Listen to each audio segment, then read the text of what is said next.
자, 스포츠 지도사 필기 7과목에 대해서 과목별 특징에 대해서 한번 이야기를 나눠보도록 하겠습니다. 일단 많은 분들이 어려워하시는 운동 생리학 그리고 운동 역학이 있죠. 운동 생리학 같은 경우는 굉장히 난해한 용어들 때문에 많이들 불편해하세요. 물론 마찬가지로 운동 역학도 마찬가지죠. 우리가 만약에 학교 다닐 때 물리라든가 이런 과목들을 조금 열심히 했었다면은 또 익숙하게 인식이 되시는 분들도 계실 수 있어요. 하지만 대부분 많은 분들이 중학교 때 배웠었던 그런 물리 이런 내용들을 잘 기억하지 못하시고 전혀 생각이 안 나는 상황에 아마 많이들 계실 거예요. 그러다 보니까 이 생리학이라는 과목하고 역학이라는 과목이 굉장히 그 단어들 하나하나가 생소하고 어렵게 인식을 하시게 되시는 거죠. 근데 사실 단어가 생소하기 때문에 어렵게 인식이 되시는 거지만 사실 그 단어 하나하나를 잘 여러분들이 조금만 들여다보고 관심을 갖고 보시다 보면은 그렇게 어렵지만은 않구나라는 걸 또 이해할 수 있는 과목이기도 합니다. 생리학과 운동역학은 거의 대체적으로 그래도 잘 나오는 문제들이 정해져 있어요. 뭐 예를 들어서 운동 생리학의 경우 에너지 시스템 이런 거는 무조건 나오죠. ATP, PC 시스템, 해당 작용, 유산소 시스템 뭐 이런 부분에 대한 문제는 무조건 나오게 되어 있어요. 그것도 한 문제만 나오는 게 아니라 한 세 문제 이런 식으로 굉장히 많은 비중을 갖고 나오게 되는 부분이죠. 그렇기 때문에 에너지 시스템에 대한 거를 정말 여러분들이 제대로 잘 이해를 하고 계신다면 뭐 세 문제 네 문제는 그냥 편안하게 맞출 수 있는 거예요. 그래서 오히려 그런 부분이 여러분들한테 더 장점으로 작용이 될 수도 있다라는 거고, 공부할 때 이제 좀 어렵게 느껴지지만 시험 볼 때 그렇기 때문에 좀 더 수월하게 쉽게 느껴질 수가 있어요. 운동 역학의 정의 뭐 이런 것들 무조건 나오는 문제죠. 이런 것도 잠깐 꿀팁을 하나 드리자면, 어떤 과목이든지 정의, 개념 이런 부분들 명확히 알아두시면은 무조건 한 문제는 맞추고 가시는 거예요. 운동 역학이 뭐냐, 운동 생리학이 뭐냐 이런 거 있죠.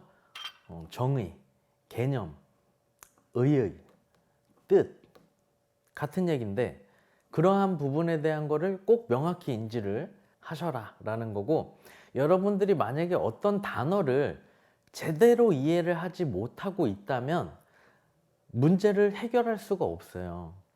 이거는 과목 푸는 것도 마찬가지고 문제 풀 때도 마찬가지고 우리 인생에서 우리 삶에서도 마찬가지예요. 어떠한 단어를 명확히 아셔야 돼요. 그래야 제대로 된 해결책이 나올 수가 있습니다. 그래서 여러분들이 만약에 잘 이해하기 어려운 단어들이 있다면 반드시 사전 같은 거를 검색해서라도 그 의미를 제대로 이해를 하실 수 있도록 하시고, 어떤 책을 봤을 때도 거기 나오는 그 단어의 의미를 명확히 이해한 다음에 넘어가실 수 있도록 그렇게 한번 해보세요. 그러면 여러분들이 문제를 풀거나 할 때 굉장히 수월해질 수 있다라는 것을 느끼게 되실 겁니다. 운동 역학에 대해서 어려워하시는 부분들을 또 이야기를 좀 드리면, 계산 문제가 나온다 뭐 이런 거, 산수에 약한데 산수가 나온다는 거죠. 근데 산수, 계산 문제가 많이 나오지 않아요. 정말 많이 나와도 세 문제 안쪽으로 나옵니다. 세 문제 이상 나오지 않아요. 그리고 보통 한두 문제 나와요. 그리고 뭐 쉽게 설명을 좀 드리면 한 7, 80%는 곱셈이에요. 그냥 곱해버리면 답 나옵니다. 그리고 한 20, 30%는 나눗셈이에요. 그러면 답 나옵니다. 대부분. 곱셈 아니면은 나눗셈이다 라고 인식하시면 되고, 또 잠깐 꿀팁을 드리자면 어떤 문제가 나왔어요. 그러면 곱해 보세요. 그 숫자들을. 그리고 보기에 이 지문 안에 객관식으로 들어있는 그 숫자와 내가 계산한 숫자가 일치하는지를 한번 보세요. 그러면 일치하네 그러면 정답인 경우예요. 그 정도로 여러분들이 팁을 가지고도 풀 수 있을 정도로 크게 난해한 문제가 나오지 않는다. 계산 문제들 어렵지 않아요. 그렇게 어렵지 않고 충분히 가볍게 풀 수 있다라는 거. 좀 어렵게 나오면 곱한 다음에 나누기입니다. 근데 거의 그런 문제는 나오지 않고요. 운동 생리학하고 운동 역학은 제가 많이 강조해서 매년 항상 이야기를 드리는 건데, 퍼스널 트레이너를 하고자 하시는 분들은 공부를 해보시기를 권해드립니다. 그렇다고 해서 운동 생리학과 역학이 굉장히 막 깊이 있는 내용을 시험 보지 않아요. 그야말로 그냥 정말 가벼운 수준, 뭐 어떻게 보면 겉핥기 정도의 수준, 발목까지 담글 수 있는 정도의 수준에서 여러분들이 시험을 보시는 거예요. 현장에서 일하시다 보면 그 발목까지 담갔었던 부분이 굉장히 응용이 되어지고 계속 접목되면서 더 많은 걸 해나갈 수 있는 영역들이 굉장히 깊어지고 넓어집니다.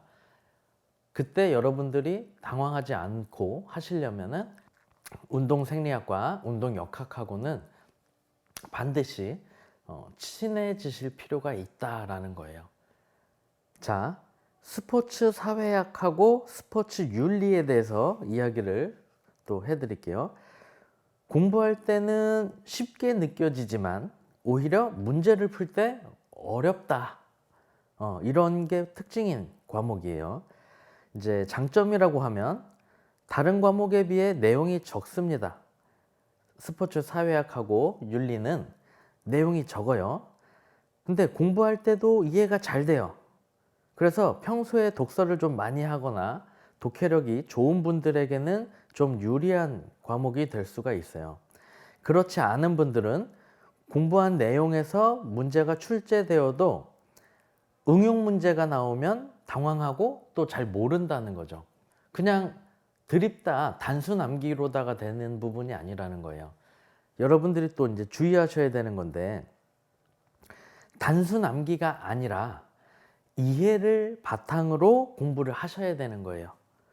그래야지 응용해서 문제가 나오거나 조금 말을 바꿨을 때도 여러분들이 문제의 정답을 찾는데 어렵지 않을 수가 있다. 문제가 조금 틀어져도 요거는 하고 맞출 수 있으려면 여러분들이 좀 이해를 바탕으로 하셔야 된다라는 거예요.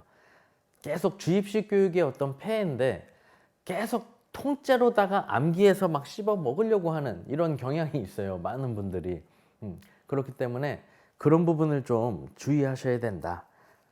스포츠 사회학과 윤리에서의 단점으로는 예전에는 상식선으로 어렵지 않게 그냥 풀 수 있는, 맞추라고 그냥 이렇게 주는 문제들이 좀 꽤 있었던 반면에 매년 점점 문제가 어렵게 출제가 되고 있어요.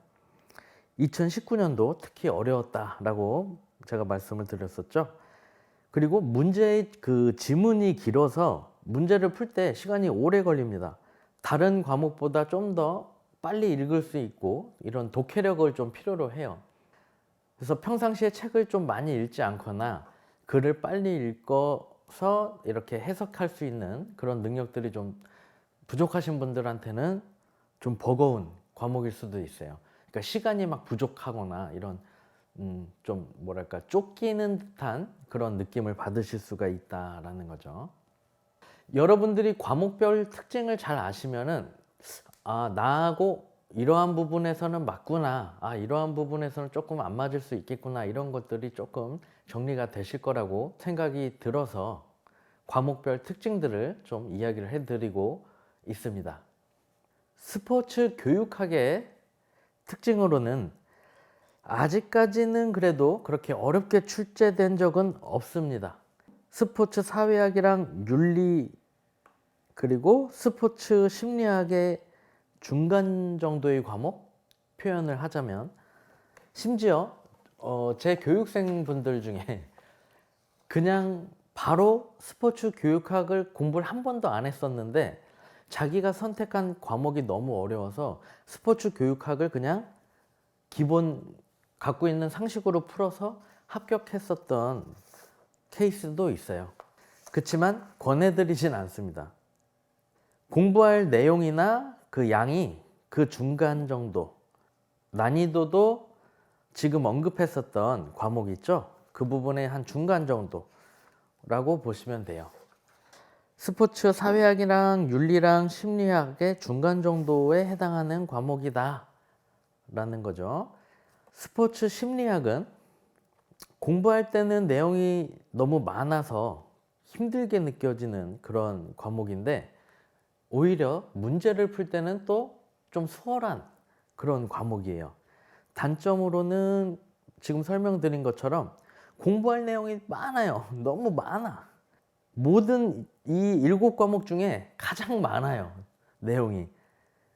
그게 좀 단점이고, 장점으로는 과목명 그대로 심리학이다 보니까 내용은 많지만 공부하면서 좀 이해가 잘 되고 상식선에서 출제되는 문제들도 꽤 있기 때문에 공부할 때 내용은 많지만 문제가 좀 깔끔하고 쉽게 좀 맞출 수 있는 부분이 좀 있다라는 거죠. 이제 저희가 어떤 과목을 막 이렇게 꼭 추천드린다라기보다 과목별 특징으로서 설명을 드리는 거예요. 여러분들이 자기 자신의 성향하고 어떤 과목하고 더 잘 맞는지 그러한 부분들을 더 잘 인지해서 좀 더 현명한 나한테 맞는 과목을 선택할 수 있게끔 도움을 드리기 위함이죠.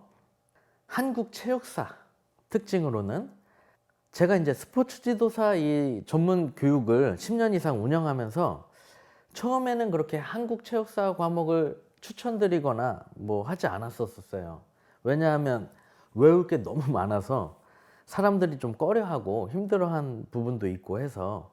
근데 매년 시험을 보면 다른 과목들은 시험 문제가 이제 어려워지는데 한국 체육사는 아무래도 이제 역사적인 내용이다 보니까 사실적인 내용이죠. 그러다 보니까 그 어려워지는 거에 한계가 있는 거죠. 막 꼬아서 내기에도 어렵죠. 그러니까 꼬아서 낼 수가 없는 과목인 거죠.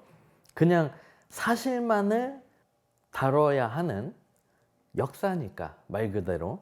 그래서 어려워지는데 좀 한계가 있다. 그렇기 때문에 출제되는 문제도 어느 정도 정해져 있다라는 거죠. 응용 문제를 좀 힘들어하거나 단순 암기를 좀 선호하시는 분들, 그런 분들한테는 추천드리는 과목이 될 수 있습니다. 아직 스포츠 지도사 시험 공부 전이라서 필기 시험 볼 때 시간이 부족하다. 여러분들 시간이 부족할 수 있어요. 이런 이야기를 이제 저희가 많이 하는데 이러한 말이 잘 이해가 안 되실 수도 있겠지만 실제 시험 때 시간이 부족해서 허겁지겁 막 문제를 풀고 그리고 답안지 마킹 막 급하게 막 하시는 분들이 꽤 많습니다. 독해가 느리거나 하신 분들은 한국 체육사를 보시면 좀 더 편안하게 시험을 보실 수 있지 않을까. 그래서 추천을 또 드릴 수 있는 과목이에요. 제가 지금 설명드린 7가지의 과목별 특징들을 잘 인지하셔서 본인한테 맞는 과목이 어떤 건지 잘 고민해 보시고 천천히 선택을 하셔서 공부를 해 보시기를 바라겠습니다.